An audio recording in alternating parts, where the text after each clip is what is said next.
Hello student, आज हम अपने क्लास में नियंत्रण एवं समन्वय के बारे में संपूर्ण जानकारी लेने वाले हैं। नियंत्रण एवं समन्वय मतलब हमारे शरीर का नियंत्रण कैसे होता है या फिर पौधों के शरीर का नियंत्रण कैसे होता है। ये क्लास 10th का अध्याय नंबर 5 है बायोलॉजी का। यदि आप किसी अदर एग्ज़ाम्स के लिए इसकी तैयारी करना चाहते हैं तो उसके लिए भी आप इस वीडियो को देख सकते हैं।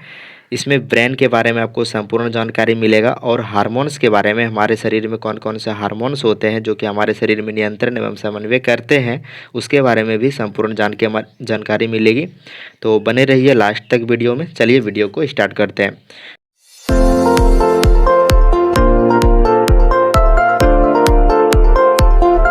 तो सबसे पहले हम लोग इसमें देखने वाले क्या है, तो सबसे पहले हम लोग इसमें देखने वाले हैं नियंत्रण एवं समन्वय क्या है। नियंत्रण एवं समन्वय पौधों में कैसे होता है। पौधों में एक गति होती है जिसे अनुवर्तनी गति है, वो क्या होता है। पौधों में पाए जाने वाले हार्मोन्स कौन कौन से होते हैं और उसके बारे में डिटेल्स डिस्कस करेंगे। और जंतुओं में नियंत्रण समन्वय कैसे होता है। तो आगे बढ़ते हैं। सबसे पहले हम लोग देखते हैं नियंत्रण एवं समन्वय क्या होता है। तो जैव कार्यों के सफल संचालन हेतु, जैविक कार्यों के जो होता है हमारे शरीर में जैविक कार्य, उसके सफल संचालन हेतु सभी जीवों के अंगों एवं अंग तंत्रों का समन्वय तथा नियंत्रण जरूरी है। वैसा जीव जिनका शरीर एक कोशिका का बना होता है। आपको यदि पता नहीं है तो बता दें कि दो तरह के जीव होते हैं, एक होते हैं एक कोशिकीय और एक होते हैं बहुकोशिकीय। जो एक कोशिका का बना होता है उसे बोलते हैं एक कोशिकीय, और जो बहुत सारे कोशिका के बने होते हैं उसे बोलेंगे बहुकोशिकीय। एक कोशिकीय के एग्जाम्पल होते हैं क्लाइडोमोनास, अमीबा, पैरामीशियम, ये सभी एक कोशिकीय जीव के एग्जाम्पल हैं।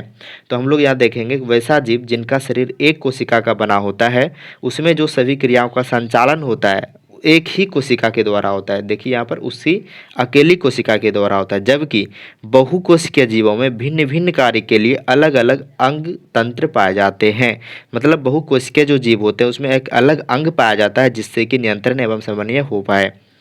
आगे है पौधों एवं जंतुओं में स्थापित समन्वय और नियंत्रण में अंतर होता है। मतलब पौधों में जो समन्वय और नियंत्रण होगा और जंतुओं में जो होगा, ये दोनों में क्या होगा, अंतर होगा। क्या अंतर होगा, तो पौधों में तंत्रिका तंत्र नहीं पाया जाता है। आपको आगे पता चलेगा कि जंतुओं में एक अलग से एक अंग पाया जाता है जिसे तंत्रिका तंत्र कहते हैं, जिसके द्वारा उसमें नियंत्रण एवं समन्वय होता है। लेकिन पौधों में ऐसा कुछ नहीं होता है। पौधों में सिर्फ रासायनिक नियंत्रण होता है जो कि हार्मोन्स के द्वारा होता है। देखते हैं आगे क्या होता है ये। तो पौधों में नियंत्रण समन्वय किसके द्वारा होता है, तो किसके द्वारा होगा। पौधों में नियंत्रण समन्वय का कार्य पादप हार्मोन द्वारा होता है, जिसे क्या बोलते हैं, फाइटो हार्मोन्स कहते हैं। याद रखना है आपको किसके द्वारा होता है, पादप हार्मोन द्वारा होता है। एक ही है ये जो कि आपको याद करना है, पादप हार्मोन, क्योंकि इसमें तंत्रिका तंत्र होता नहीं है। और पादप हार्मोन का क्या नाम है, फाइटो हार्मोन्स। आगे बढ़ते हैं। तो अनुवर्तनी गति क्या होता है, सबसे पहले हम लोग ये देख लेते हैं इसमें अनुवर्तनी गति क्या होता है। पौधों में बाह्य उद्दीपनों को ग्रहण करने की क्षमता होती है तथा उसी अनुसार उसमें गति भी होती है। बाह्य कारक जो भी पौधों में होते हैं उस प्रकार वो गति करती है, जिसे अनुवर्तनी गति कहते हैं। अनुवर्तनी गति निम्नलिखित प्रकार के होते हैं। कौन कौन से प्रकार होंगे, तो पहला प्रकार है प्रकाश अनुवर्तन। क्या होता है ये प्रकाश अनुवर्तन, इसमें पौधे के अंग प्रकाश की ओर गति करने लगते हैं। इस प्रकार की गति तने के शीर्ष भाग में स्पष्ट दिखती है। जो तने का शीर्ष भाग है उसमें ये गति दिखती है कि वो प्रकाश की ओर गति कर रहे हैं। इसे क्या बोलेंगे, प्रकाश अनुवर्तन। दूसरा है गुरुत्वानुवर्तन। इसमें पौधों के अंग गुरुत्वाकर्षण की दिशा में गति करते हैं। लगेंगे यह कहाँ दिखता है, तो पौधों की जड़ों में दिखता है, तो इसे क्या बोलेंगे हम लोग, गुरुत्वानुवर्तन। आगे है रासायनिक अनुवर्तन। रासायनिक अनुवर्तन क्या होता है, यह गति रासायनिक उद्दीपनों द्वारा होता है। परागन के समय परागकण से निकलने वाली परागनलिका बीजांड में होने वाली गति, इस प्रकार का अनुवर्तन दर्शाता है। मतलब परागनलिका से बीजांड में जो होने वाली गति है वो कौन सी गति कहलाएगी, रासायनिक अनुवर्तन। और एक लास्ट है जलानुवर्तन। जलानुवर्तन क्या होगा, पौधों के अंग का जल की ओर होने वाली गति, जलानुवर्तन। तो ये चार प्रकार की अनुवर्तनी गति होती है। चारों को आपको नोट्स बना लेना है और इसको ध्यान में रखना है। चलिए आगे बढ़ते हैं। पौधों में रासायनिक समन्वय क्या होता है, तो पौधों में रासायनिक समन्वय पहले ही देख चुके हैं। पौधों में रासायनिक समन्वय हार्मोन्स के द्वारा होता है, जिसे हम लोग क्या बोलेंगे, फाइटो हार्मोन कहेंगे। पादप हार्मोन पौधों के विभिन्न अंगों में पहुंचकर वृद्धि एवं अनेक उपापचयी क्रियाओं को नियंत्रित एवं प्रभावित करते हैं। और एक क्वेश्चन है यहाँ पर कि वृद्धि नियंत्रक पदार्थ किसे कहा जाता है, तो बहुत सारे कार्बनिक यौगिक जो पौधों से उत्पन्न नहीं होते हैं, ध्यान रखना आपको कि पौधों से ये उत्पन्न नहीं होगा। फिर भी ये क्या करते हैं, तो पादप हार्मोन की तरह कार्य करते हैं। उन्हें क्या बोलेंगे, वृद्धि नियंत्रक पदार्थ बोलेंगे। तो ये अलग से क्वेश्चन बना लेना है आपको। आगे देखेंगे कि हार्मोन कौन कौन से होते हैं पौधों में जो उसको नियंत्रित करते हैं। तो यहाँ पर हम लोग देखेंगे 5 प्रकार के हार्मोन जो होते हैं वो पौधों में नियंत्रण एवं समन्वय का कार्य करते हैं। पहला है ऑक्जिन, दूसरा है जिब्रेलिन्स, तीसरा है साइटोकाइनिन, चौथा है एब्सिसिक एसिड और पाँचवा है एथिलीन। ये पाँचों को आपको अभी के अभी याद कर लेना है, auxin, gibberellins, cytokinin, abscisic acid और एथिलीन। आगे देखते हैं ऑक्जिन के बारे में। तो ऑक्जिन क्या है, पौधों के स्तंभ शीर्ष पर, मतलब शीर्ष भाग में जो होने वाली वृद्धि है ये किसके कारण होती है, ऑक्जिन के कारण होती है। पौधों के स्तंभ पर मुख्यतः संश्लेषित होने वाले ये कार्बनिक यौगिक कोशिका विभाजन एवं कोशिका दीर्घन में सहायता करते हैं।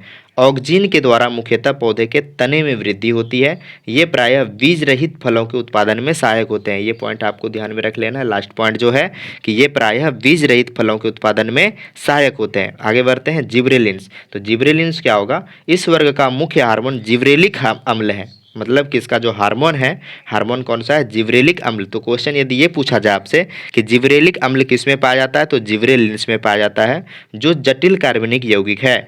कोशिका विभाजन एवं कोशिका दीर्घन द्वारा ये पौधे के स्तंभ की लंबाई में वृद्धि करते हैं। इनके उपयोग से बृहत आकार के फलों एवं फूलों का उत्पादन होता है। ऑक्जिन के बारे में पूछे तो वो भी लंबाई में वृद्धि करता है, लेकिन वो शीर्ष भाग में करता है। और यदि जिब्रेलिन्स के बारे में पूछे तो इसमें आपको डालना है कि स्तंभ भाग में करता है। चलिए आगे बढ़ते हैं। साइटोकाइनिन। तो साइटोकाइनिन क्या होता है, ये ऐसे रासायनिक कार्बनिक पदार्थ है जो बीजों के भ्रूणपोष एवं पौधों की जड़ों में संश्लेषित होते हैं। तो पोष और पौधों की जड़ों में संश्लेषित कौन होते हैं, साइटोकाइनिन। ये कोशिका विभाजन में मुख्य भूमिका अदा करते हैं। कोशिका विभाजन में मुख्य भूमिका अदा करते हैं साइटोकाइनिन।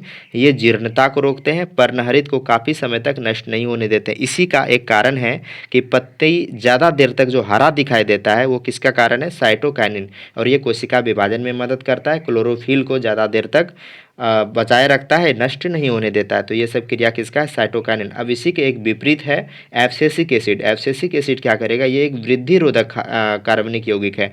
मतलब ये वृद्धि को क्या करेगा, रोकेगा, जो ऑक्जिन एवं जिब्रेलिन्स के प्रभाव को उल्टा कर देते हैं। यह रासायनिक यौगिक है जिससे किसी पौधे पर छिड़कने पर शीघ्र ही पत्तियों का विगलन हो जाता है।